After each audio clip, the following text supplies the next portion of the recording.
Hi, and welcome to Rosemary's World of Cannabis. Hey, if you read the storyline or if you read the title for today, you already know what time it is. A soldier story, more than one just side.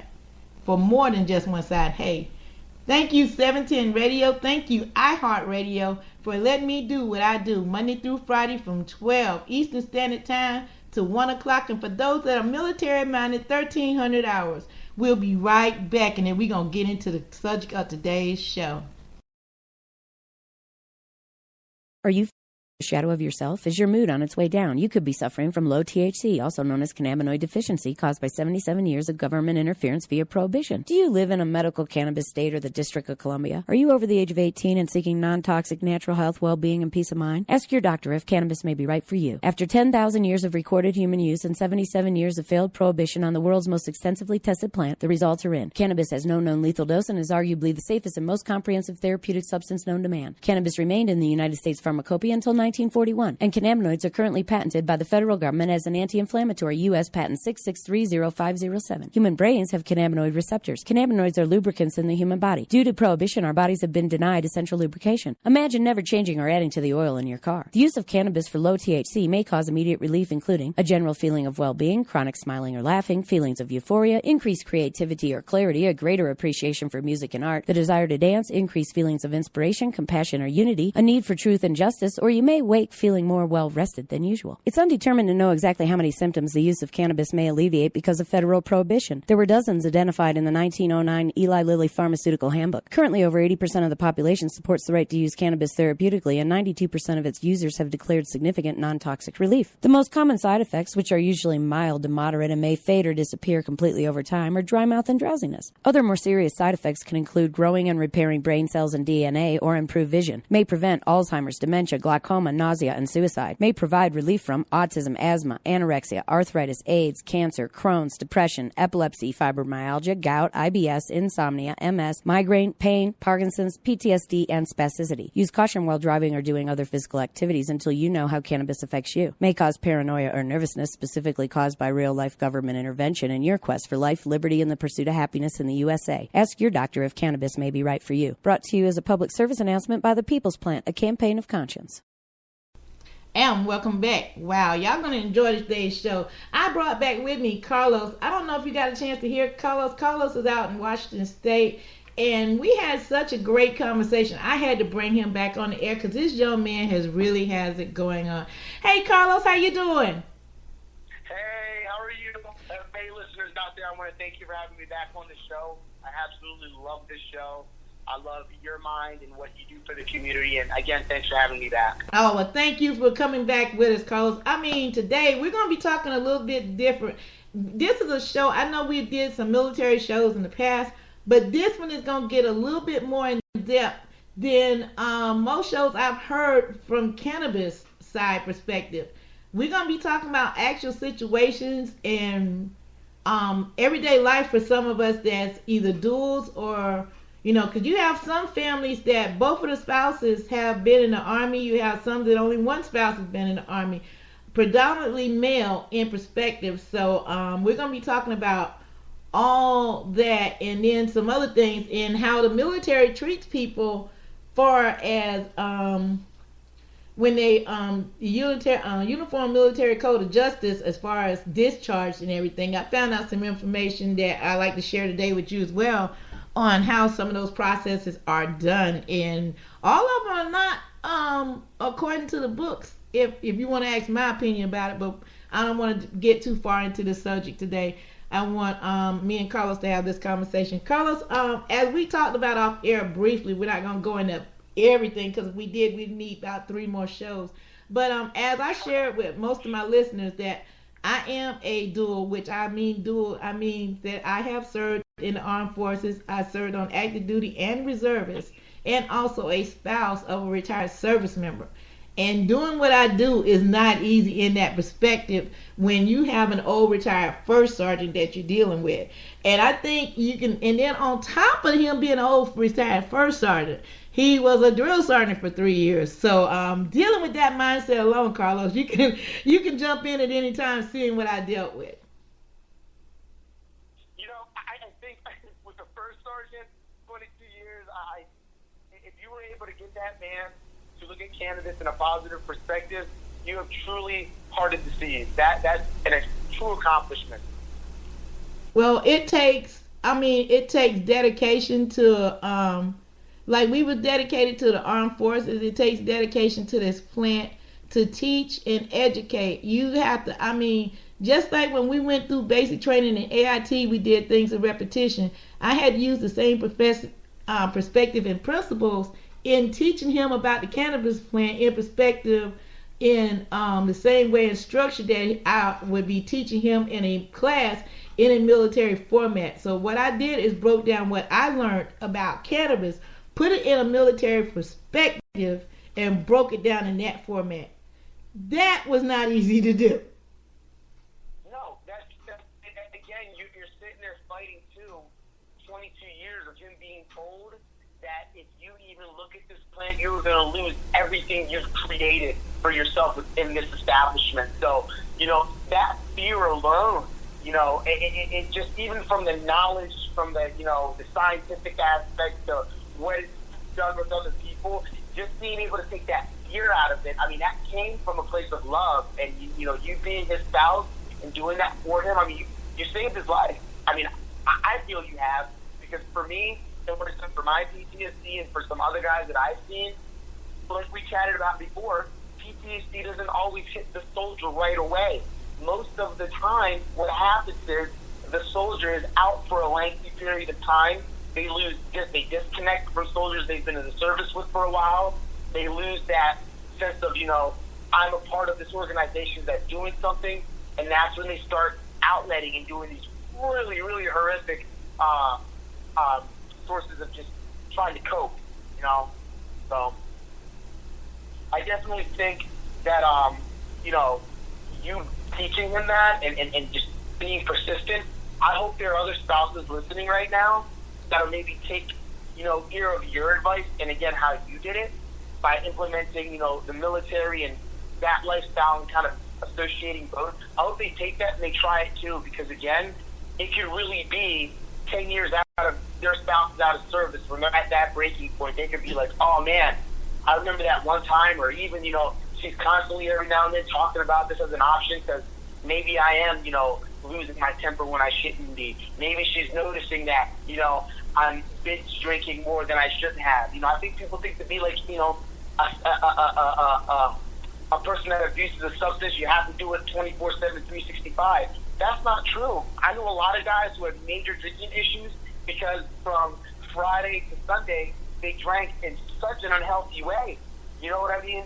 That's alcoholism too. That's being an alcoholic as well. And when you take pills when you're not supposed to have them, despite, that's addictive behavior, So I just think with, you doing that for him and being that example, that's truly awesome. And what made you want to do that?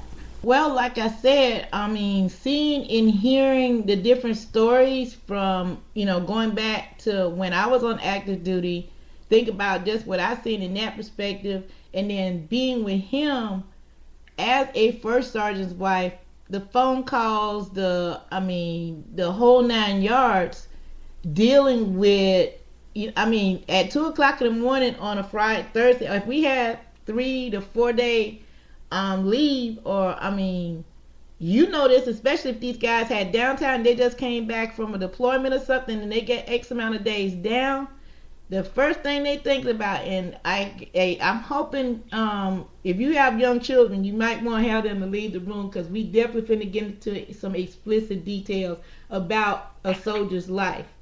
The first thing, I hate to be blunt, but they're thinking about getting with some female or some male that they hadn't seen, for those who are unmarried, or the ones that are married thinking about getting with their spouse and getting down with the program, and then the next thing they think about is getting that drink. I'm going to say for potentially certain MOSs, that's different, because I know for me and my friends, the very first thing that we thought about was that bottle. Wow, that's deep. It's a very, I'll never forget those mornings. We'd be coming back super early from the field. We'd get in at like 1, we get done turning in weapons to the arms room by at least 3 or 4. Everything's been counted by then, and we're getting off. And we'd look at the clock and we'd be like, man, the PX doesn't start selling booze until about 4. We have 30 minutes. What are we going to do? Well, the PX is about 30 minutes away. Why don't we just walk there? All right, we'd walk there. Wow. The time, and then we have one of our buddies come drive and pick us up. I mean, it was just the most. It didn't make sense. It was just. It was addictive behavior. You know what I mean? And then the second thing was absolutely getting. Obviously, having sex. And that's another thing that I think a lot of people don't understand. That is a really huge coping mechanism for soldiers. A lot of soldiers have, unfortunately, just because of, the separation from the opposite sex, huge porno addiction. Yes. In reality, most people don't want to talk about in service. And these porno addictions, granted, to my personal perspective on it, if that person is of age, they've signed a contract, it's all healthy, and they want to do that, that's their body. If that's what they want to do as entertainment, let them. I mean, I am not. This is America. This is exactly. But we do know that is a huge problem. But the problem is this, though. Guys are taking that, and they're going, and women, and people are taking that, and they're away from people for such a long time, engulfed in this. They're seeing that as what it should be in a relationship. Right. Okay? And then they're taking that and they're implementing it when they're either really drunk on somebody they don't really know. They're getting, it's just wrong because that's not normal. That's a scene. People have to listen at it for a while. People don't get that, or they come back and they become super monogamous and just start fucking everything, and they think that's what it's supposed to be. And they start ruining relationships. It's like that's a problem our service members are going through, on top of the alcohol addiction. Exactly. And on top of that, during the first Desert Storm, deaths from soldiers coming back with that mentality right there on Fort Hood, Texas. I mean, every other day you were hearing about a service member killing a spouse in a drunken rage.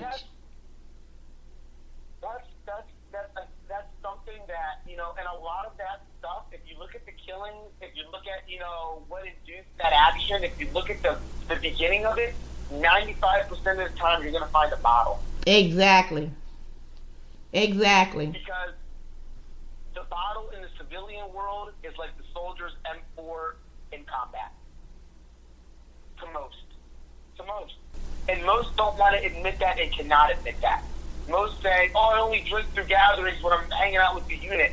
But if they're hanging out with the unit Friday, Sunday, Saturday, Wednesday, check this out. So there's points to where there were FRG meetings I went to that were about the school, the PTA. It wasn't the FRG meetings. Let me rewind.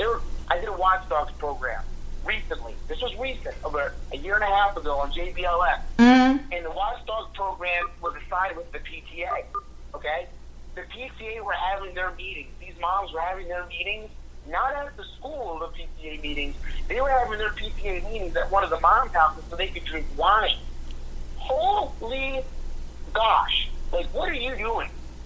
You know what I mean? Like, what? This is a PTA meeting. That alcohol just mentality within the service, it's not just within the soldier, it spews off into spouses and vice versa. That is so true. It's an epidemic that really needs to change because, when you were so used to using that as a coping mechanism and when you're in using that as a coping mechanism and your spouse is, and you guys are, helping each other, you have the fallback of the service. You don't have that when you get out. That is so true. When you do a dumbass decision, Mullen, you're a dumbass, pat on the back. There's Mullen doing this 45 and 45.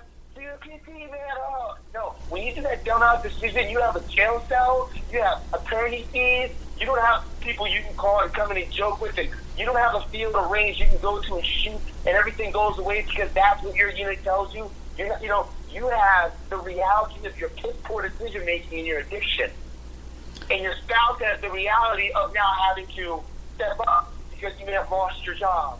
Or it's like, and then now you guys are going through marital issues that, weren't really that hard to deal with when you were in the service, because the Army was, when you made dump, the nice thing about the Army, not until up to like maybe 2013, 14, and started getting guys out for DUIs. But man, there were guys getting DUIs in the Army and still being able to serve. You just maybe get a little Gomar, you know what I mean? But and it's like, when a soldier is at the point where he's getting more than one DUI, and just because, he's a certain rank, or just because maybe he's a valuable asset because he's had that much training, or you put that much money into him, that guy needs help. You know what I mean? Exactly. I've seen that so many times in personal situations whilst my husband was on active duty, that not in their unit, but other units would, and these persons, we would know these people personally. They come down on the blotter report for having a DUI, and politely, because they're such a quote-unquote outstanding individual, it mysteriously disappears. But if somebody comes up hot on the UA, they're gone. Man, like, it's unreal, and it's in that good old boy system, and it's the protective mindset. Oh, that's another show. We ain't gonna even touch on that. That's a whole nother show we'll talk about on another day. And war, looking out for each other is essential, yes. In a combat, I'm not saying that stuff again, because I don't want people, again, when we sign that dotted line and soldiers make that commitment, we are understanding we're stepping into a different element. But the problem is, when we are in that element as a unit, we need to give a damn about the people that are willing to make that sacrifice and be a part of that circle. And I feel too much of, it's been going this way for so long, this is how it operates, this is normal, sweep this under the rug. It's like, we are now having an epidemic where, guys are blowing their heads off, hanging themselves, and it's coming from three things. It's coming from, this terrible stigma of, either I'm too strong to get help or it's weak to get help. I think also it's coming from the stigma of the orange bottle is the solution, meaning these prescription pills.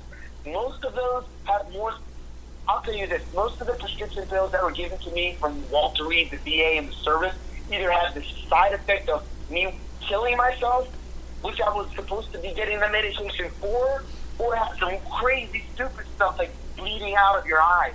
Like, why the hell would I digest something for my stomach if it might potentially make my liver bleed? It's unreal. Or they cope with boozing, which is, those are the things that I feel need to really change within our service. And that can change with allowing cannabis as an intro at the outro. Does that make sense? That makes huge sense, and I'm totally 110% with you, because I don't know if you know what lithium is, do you? Lithium? Yes. Let's put in a battery, lithium? No, I'm talking about the medication lithium. Oh, no. Okay, that drug there, let me go ahead and give you a perfect example why I do what I do. They had me on lithium at one point, and that was the worst medication, because it kept you on levels. You was either high, or low, and when you hit low, it was ridiculous. On top of that, you would also have to get your blood drawn sometimes twice a month, sometimes 3 times a month.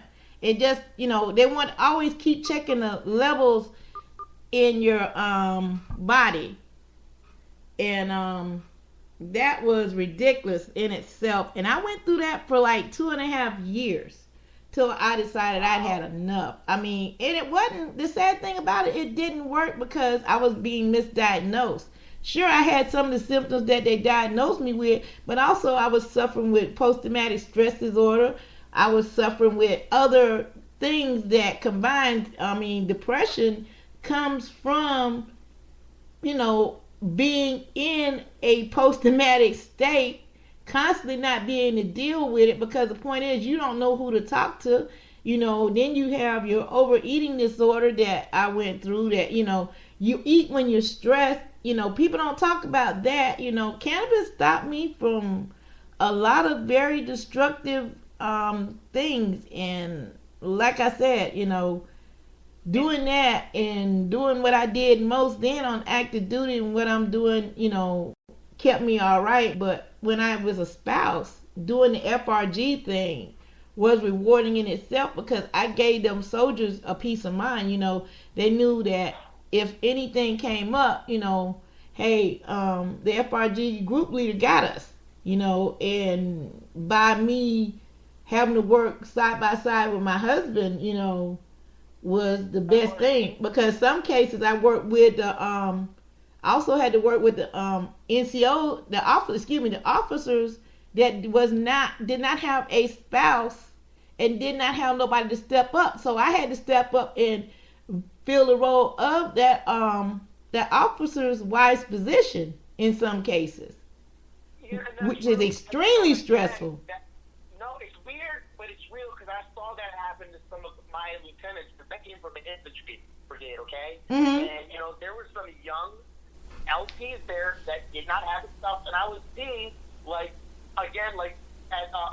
another colonel's, wife just kind of take him under the wing and be like, just kind of and nurture him, and it was so effective, because I don't think you would have had that care from somebody who understood that it was an outside element that was a part of a bigger family, with the family readiness group. If he didn't have that, I don't think he would have been able to give the nurture back to our unit the way he did at times. When it was time for him to be nurturing, he chose to be nurturing. When he could have chosen time to be cold and callous.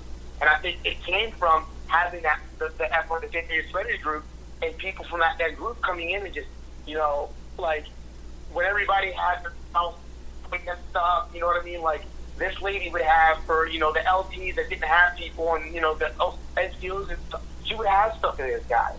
That was cool for them, because they would laugh about it, and, it would be stuff, our first sergeant would share with, oh yeah, he's into this team, and it was really amazing just the little effort that FRG put in, even for guys like me, they would come out and they would bring us Whoppers, okay?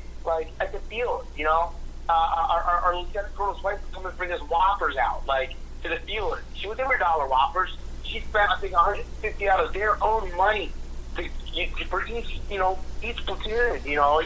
I mean, it was a real, mm-hmm. The FRG brought so much hope to people. And I think it's one of the unfortunately, it's one of the least looked at organizations within the military that, they're a core to so much. You know that from what you did. Yeah, but you know what? By me talking about it now, because a lot of spouses, when their husband retires, they retire. But a fact that I got to bring up, I don't know if you know this fact or not, but for soldiers that do retire out the military, they have, most of them wind up passing away by their 7th year or having a major heart attack after retirement. Wow, what? That is no joke. Google it. Oh my gosh. Yes, okay. And I know this is true, because one of my former NCOs, whilst I was on active duty, Master Sergeant Slayton passed away exactly 120 days. His paperwork probably hadn't even got to his home in Georgia before he passed away. I've known several soldiers personally that have had heart attacks after retirement, to include my own husband. After we did the count, it'd be 7 years after they retire. And me and you both know the reason why, but I'm finna tell our listeners. When you have a person from the age of 17 years of age up to maybe 41 or 42 years of age retire, and they're used to getting up at 4:30, 5:30 in the morning each day, running 2 miles or 3 miles, constant stress. And as the rank goes up, the stress goes up. And when you reach that plateau as high as you can go, you're constantly getting beat up from all angles. And then the politics plays into the game. When the politics get to the point that you can't do it no more, you got a decision to make, and a lot of them retire. But dealing with a thing that's not talked about, even though we're taught to be an army as one, or if you're in the Navy, Air Force, Marines, you don't see the color of that person's skin, you see that color of that uniform, and also you don't see gender. That's how it's supposed to be. But in reality, we have those complexes where some people don't want to leave stuff back at the house. As far as the good old boy network. And dealing with the FRG like I did, I had to face doing that because somebody else's spouse felt that they should have been in charge. And by me being the person that I am, you know, I let them know plainly, look, first and foremost, I don't get paid for this. Second of all, let me ask you this, and I'm going to be honest with you, Sergeant so-and-so. Have your wife ever laced up a pair of boots that ain't her, that's not yours? He said, what do you mean? I said, I've laced up and been in those boots. I said, I've been in the reserves and active duty. So you tell me who's more fit for this position. Your wife because she thinks she can do better, or me that has been on both sides of the fence? And I'll wait for your answer. And that's what I think right there is the question we need to, as soldiers that have experienced that, need to be going in, and maybe in South Carolina and states like Florida, and collectively as a group, I think we need to have people who are willing to come out from several areas, and we need to stand for these legislators and these congressmen and ask that question for ours. You know what I mean? Like, it's unreal that we are not allowed to have these options. It's unreal that, you know, the soldier is not allowed for his last 30 days out. That last, you know, when we have those classes, you know, that were given, why can't a 20-minute video be shown that says, hey, did you know when you get out, you don't have to choose booze. You don't have to choose the pill. You could choose cannabis. We can't do that because it's not federally legal. That's the problem. That's it. You know, that's it. But I think, again, it's if it was some way I could find it in somebody to invest in that program, that would make me happy as heck, and I would be happy to run it. Because the point of it is this: every military installation in the United States and overseas need a 2-hour class. Mandatory. Make sure they sign up on that packet before they retire, or if they're PCSing or ETSing.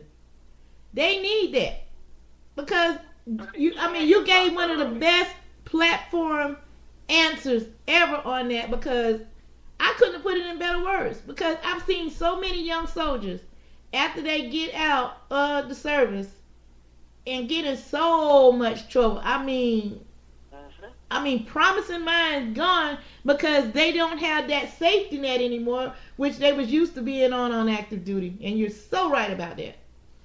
And it's not that cannabis is that safety net. It's that, you know, when you overconsume on alcohol, you black out. You black out. When you overconsume on, and it can kill you also, when you overconsume on prescription pills. The amount of cannabis I have consumed in my life at one point, I have never blacked out. I have never OD'd. I have never done anything. I have done, I almost lost my career because I got into a fist fight, drunk at a bar, active duty, okay? Just wasted. You know, I was going through some major, this after I got injured, got back from Walter Reed, you know, and I almost lost my career. You know, I know for a fact if I was sitting there smoking cannabis, I would have not did that, Carlos. When you consume so much alcohol, for me, it changed me to a different person, and that is never, and I've never happened with other people with cannabis. It's like, you know, granted, now consumption of cannabis can sometimes have, and I'm not saying, and I didn't want to put this out there because there are people listening that may have never tried it. I mean, there are different forms and ways to consume cannabis. So what might work for me might not work for you. It might be psychologically, it might affect somebody different. So, but just for me, all the ways that I've consumed, you know, whether it's I ate it, drank it, smoked it, you know, those are the main, you know, I've never had an experience like I've had on cannabis. I mean, like I've had on alcohol, or like I've had on prescription pills. Yeah, I totally can agree with you on that. I mean, I did events. Like I said, 2014 was an amazing year for me because I got to see cannabis from more than one perspective. And when I was out in Colorado doing the different things I was doing, I went to shows where they had the all cannabis show where everything was calm and peaceful. Then we went to go to a show that served alcohol. Oh man, let's say it like this here. Each time I went to one of those events, I got out of there before everything kicked off. But however, I mean, honestly and truly, as of now, I would never do an event that has alcohol and cannabis combined. I won't do it because the fact is this: alcohol, I guess you could say, is a true serve or Dr. Jekyll, Mr. Hyde formula, I guess you could say, because people will fall back on alcohol as a crutch. Talking about if I didn't do it, if I wasn't drinking. No, that's your subconscious mind telling you that you're gonna do it anyway, and that just gives you that what the old folks used to call liquid courage. That's true. And I that's why I also don't go to events that tend to mix the same. You know what I mean? I think for veterans and for people that are in, the reality of them getting that class right now, the last 30 days isn't realistic just because they're not federally legal. So it's doing what we are doing. I wish that we could, again, I wish like there was a way to reach out and like go on major installations and be like, hey, is there a way you can offer this photos if they want that option, but we just can't. So, I mean, the real fight has to come with, is there a way we can fight for the federally legal for maybe soldiers? I don't know, sounding kind of just throwing things out there completely out there, but what is a real solution? Because until it's federally legal, can we really do anything for the soldier? Because that's the jurisdiction they fall under. Well, see, that the problem comes in the logistics right there, because you got to think about it. You do have states that is, that they can get cannabis, even though in some states they get it and they're taking risks of using it and come up on a UA and their retirement can be affected. What do you mean? My understanding, there's no state, no active duty member can go and use cannabis. No, not active duty. No, we're talking about retired. No, not one. Not one. Let me correct that. Not one on active duty. No. I wish that could happen. That's where it starts. That's where it has to start. Reaching guys. But I'm going to be honest with you. Can we be honest for a second? Yeah. With the current people that we have in the administration right here with number 45, that's not going to happen. Because his little monkey, I mean, I hate to put it like this, his little minions that he got there, one of them has major investment into privatized prisons. Mr. Sessions. So with Mr. Sessions being in charge of everything he's in charge of right now, that's why I said that I don't care if Jared came and talked to him, Abanka and everybody else, we still got to deal with Sessions until we can get some legislators up there to have, to actually grow up here and get us an accurate bill passed where it come off of Schedule 1. It's got to come off of Schedule 1 for any of that to happen. Until it come off of that, until we get the mindset of them dinosaurs that's sitting up there. And I do say dinosaurs for a reason, because they're in the 1973 area of Nixon in the mindset. And I ain't got to call no names. Each state know who their representative is. I personally call mine out, Lindsey Graham.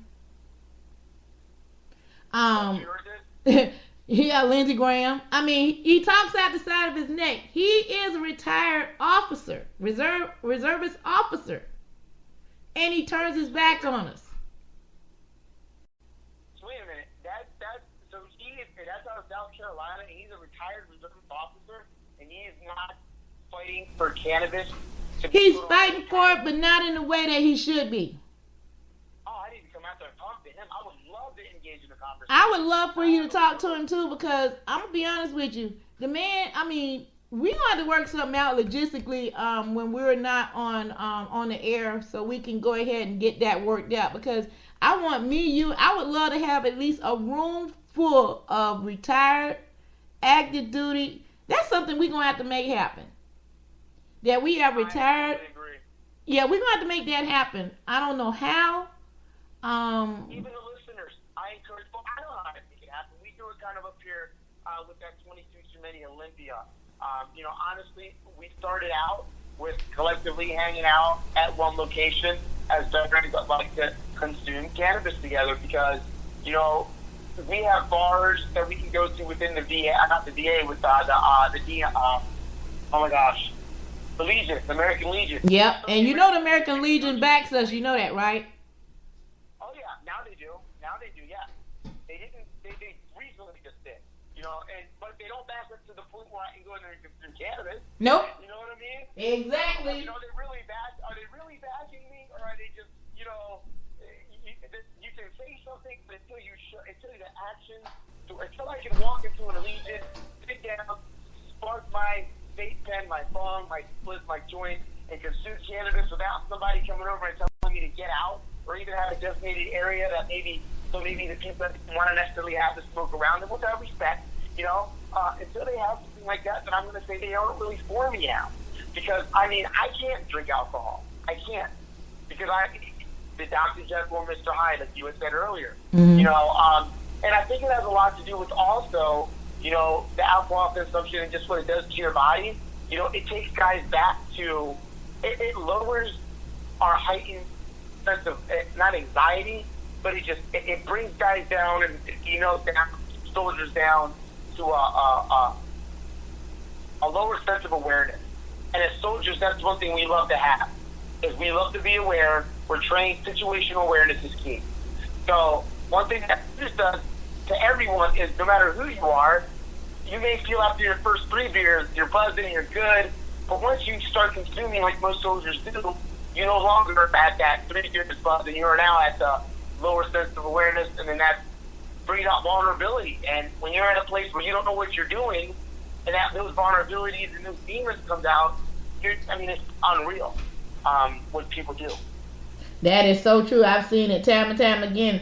I've seen really alcohol make people, the quietest person in the room, the loudest. I mean, just stuff come out to people that you just be like, really? I never thought that person would be like that. So yeah, I agree. But I mean, we done talked about so many aspects of this. I never got a chance to ask you, Carlos, are you married now? I have a fiance. Her name's Christina. She is amazing. She's law enforcement. She is not a cannabis user herself. You know, she actually doesn't really prefer it. But, you know, she sees that it works for me. Wow, that is interesting.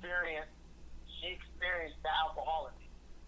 She met the alcoholic. Oh, wow. She helped. Oh, yeah, it was real.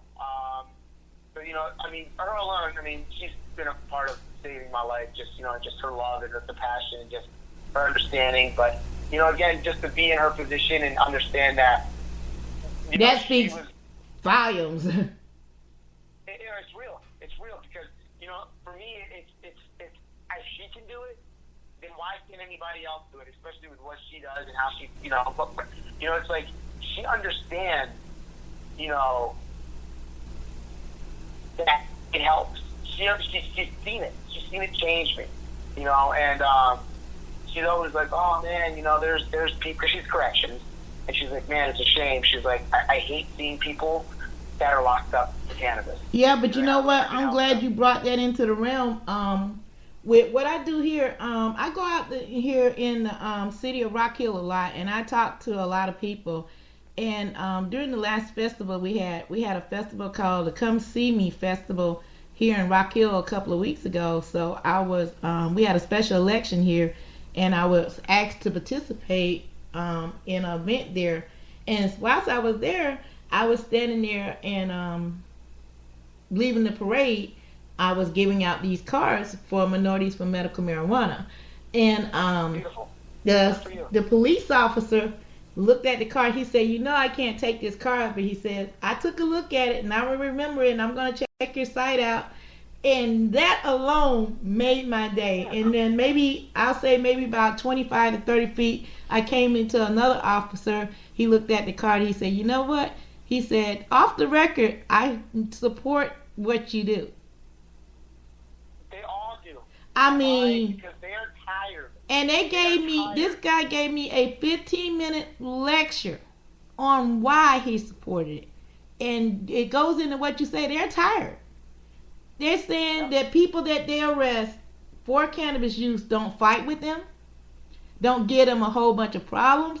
They're even, if they're busted in their car, they're even friendly enough to tell them where to find it at. That's real. And again, it's a situation where we are putting this plant in a position where it's being used as a pawn to put people away, and that's something that I'm not making up.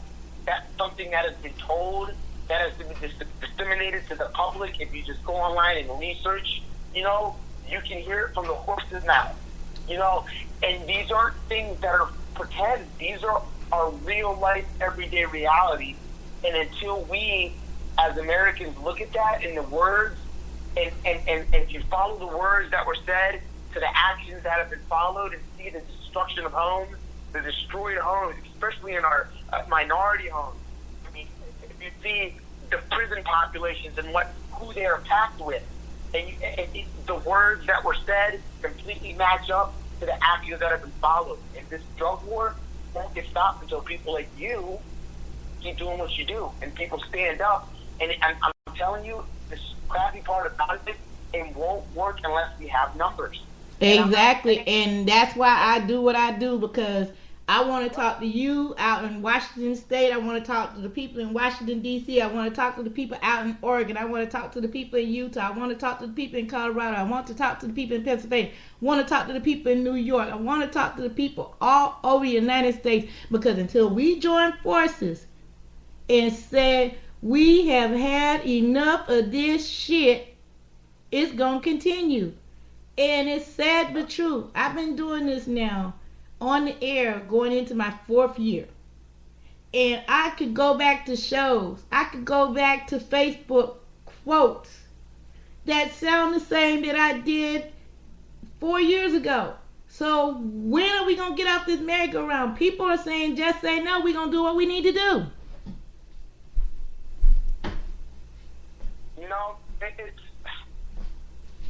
We're doing it, though. That's the thing. You know what I mean? And it's like in any war, not everything is done, right away. Things take time to prep. I just hope that people that are listening get the courage to understand that, it's okay to take that fight that you did overseas, or that you were willing, if you did deploy, because everybody was willing to go to war. Whether, you went to war or you didn't, you knew when you were joining up, you were potentially, like 9/11, nobody knew at the time that was going to happen. So, whatever that is that you have in you, if you're in a cannabis user that's helping you, or if you believe in it and you're a soldier, a veteran, have the courage to stand up and say that. That fight that you had then, we're in the same position now in regards to, we need people to stand up and share their testimonies, or even just share. And you might not even have to have experience. You might be able to be a free thinker, think outside of the box, not use cannabis at all. I have a lot of friends like this. My fiance is one of these people. He that helps other people and want to take the moral standpoint and say, you know what? You're looking at this, everybody that's saying no to cannabis from a money standpoint. Everybody that's saying nay to this is looking at it from a saving life standpoint. The people that don't use cannabis need to take a side. And, you're not getting paid when you're picking the people that are trying to shut cannabis down. They're getting paid. What you're doing is hurting a lot of people, not intentionally, because there's been a lot of really crappy programs out there to brainwash people. But it's 2017. We have Google. We have TV. We have so many outlets. Social media has changed the world to where people can go live now. You can get information that, years ago that was given in newspapers that you had to believe, now completely shown different. There's no excuse why that middleman is choosing somebody on the left, meaning like the negative side. We're going to be the side of the pharmaceutical companies, the cotton industry, all these guys. So the people on the right side, that are trying to get, cannabis, our side, the veterans, the activists, the dispensaries that are doing it the right way, these medical people, and shows like you, there's no reason why that middleman is still thinking that cannabis is bad. There's no excuse. That's just negligent. And it's unfortunate, but, it takes what you're doing. And I love the show. And I just so I really thank you for having me back on here.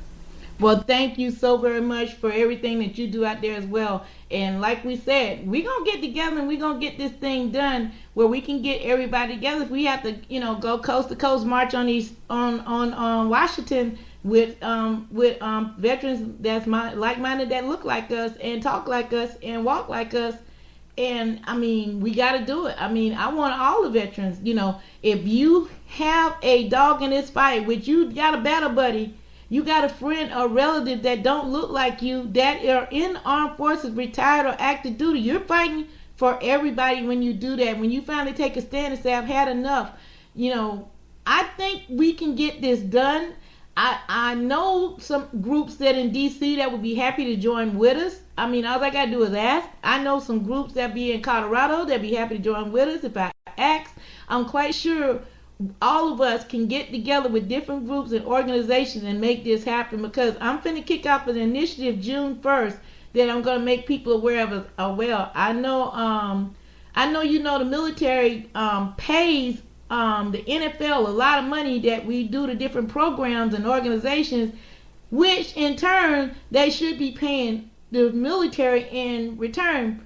But the NFL is one of the biggest non-profit organizations in the world, and Roger Goodell ignores the fact that cannabis is a medicine. So what I'm asking my listeners to do, and I'm going to make a Facebook page because I got a day, 2 days to get it done, is I'm challenging everybody, if you go to your opening day games, not to wear your team color. Make your shirt up in green with your team on it. I don't care, put the player's name on it. I don't care, as long as the shirt is green. We want to send a global message to Mr. Goodell. I'm going to change my Facebook page with a green shirt on with Panthers across it, because that's the team I support. And we're sending a strong message to everybody that we have had enough. I am tired of athletes not getting the help that they need. By me just going through knee surgery 2 months ago, I found out firsthand how well cannabis works in my life.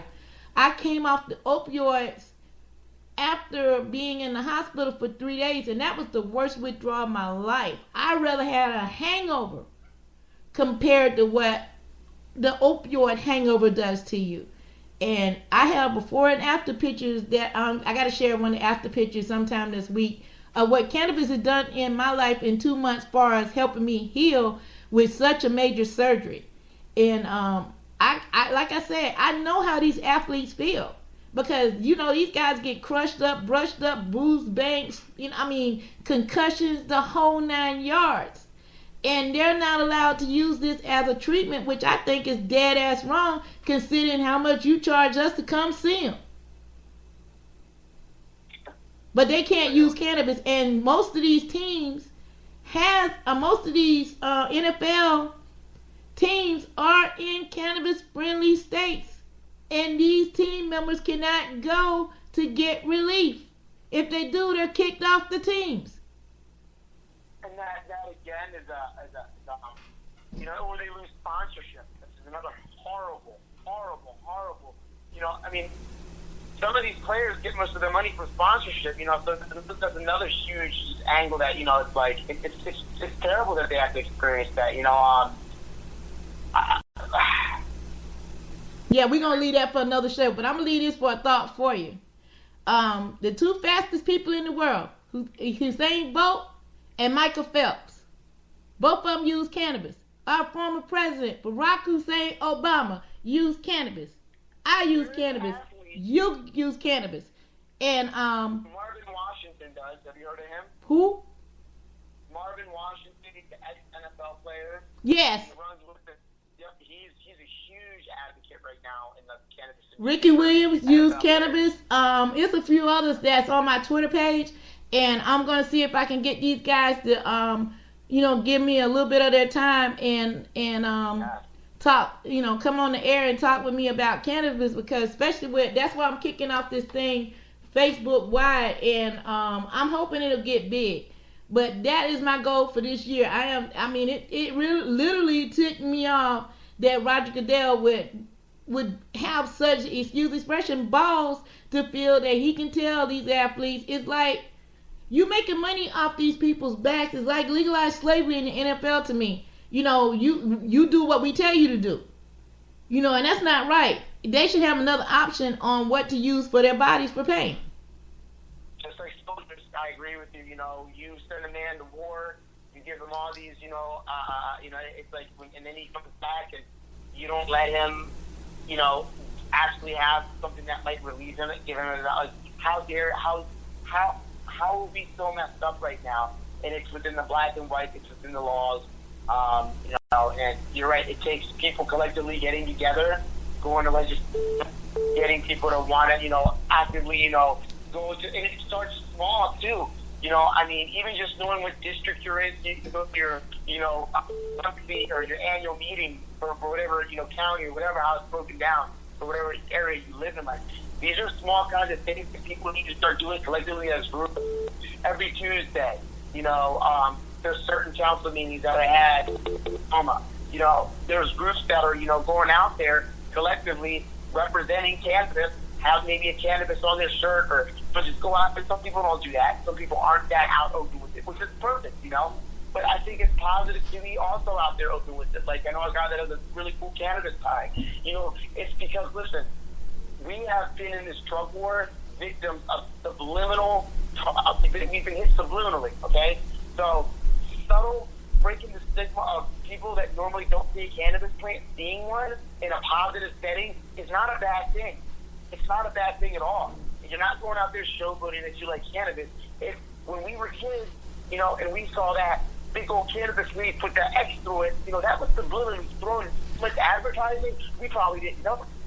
You know what I mean? So, even just going to these council meetings and showing that presence of people within the community that are for cannabis, even in states that are against cannabis, I wouldn't recommend going to states that are, still illegal, growing cannabis plants, using cannabis and medicating. I would go there with the, hey, we deal with these, with this evidence that is positive for our state.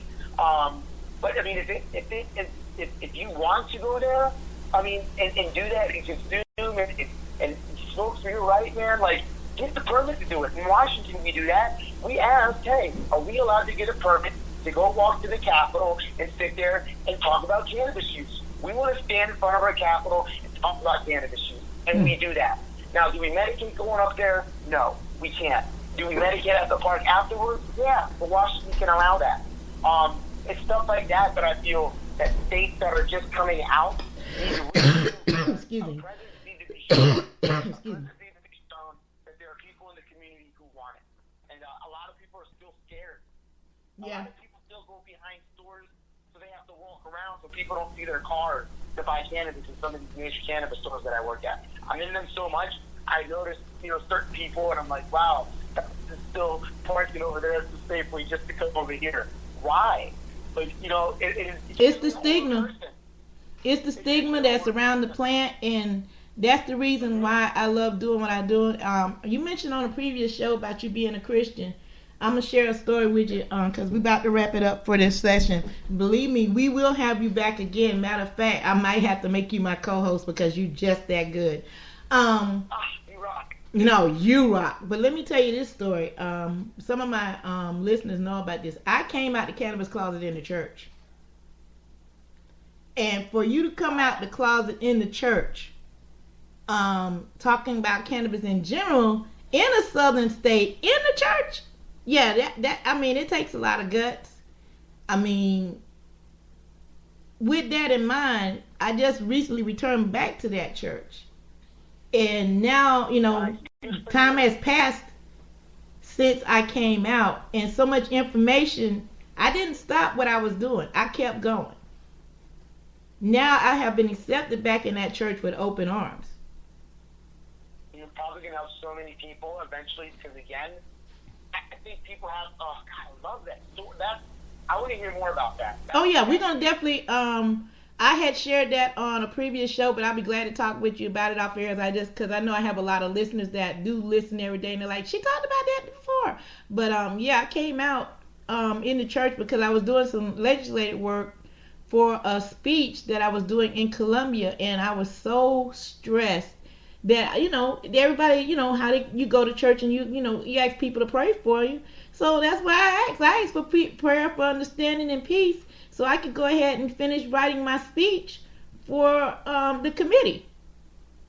And that's supposed to be a place where you're supposed to be able to go and ask prayers.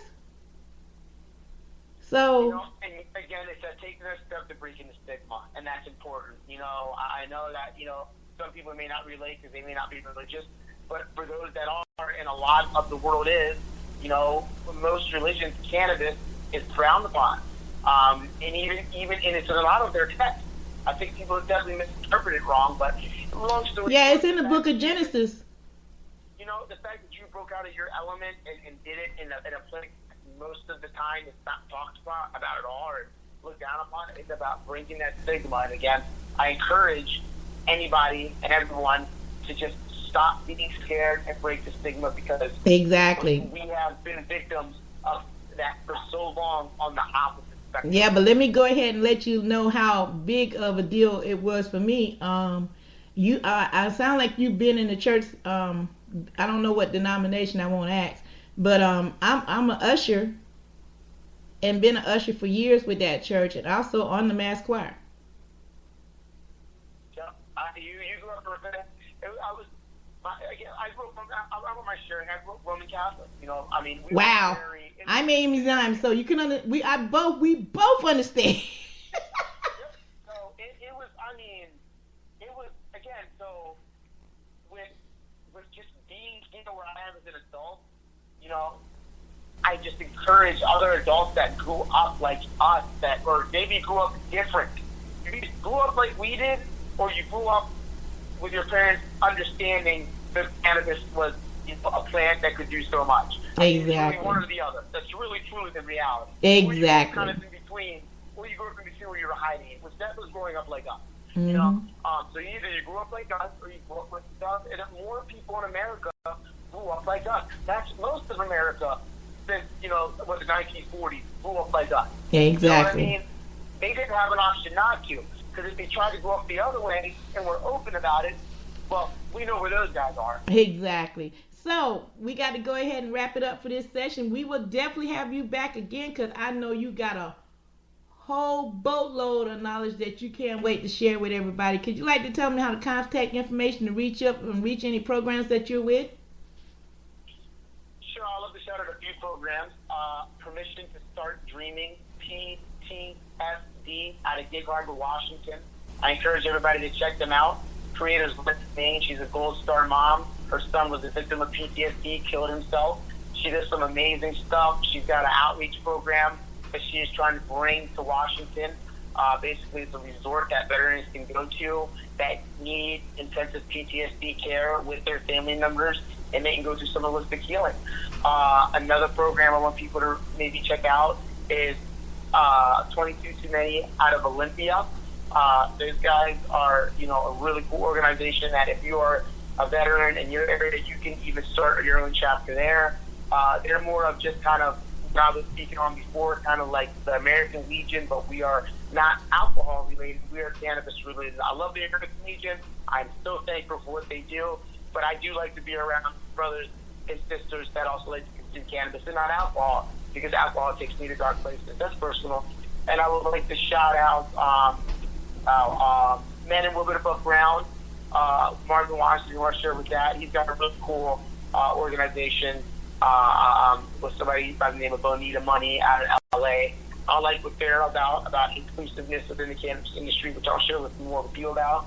And a big shout out to you, and a big shout out to your husband, who did 22 years for this nation. I only got to do 7. Giving 22 years out to this nation, I mean, that's something I wish I could have done. Well, for the record, I hate to correct you because you've been good so far, but I got to make a correction, because if I didn't and he heard this show, he would hang me. He did total 26. Oh my gosh, and I'm thankful. See, I apologize, first Arn. Thank you for doing 26 years. That again is just one of those situations where it's that's unreal. That's amazing, and that's a service I don't think most people will really be able to grasp and fathom unless they've been in the pair of boots. Okay.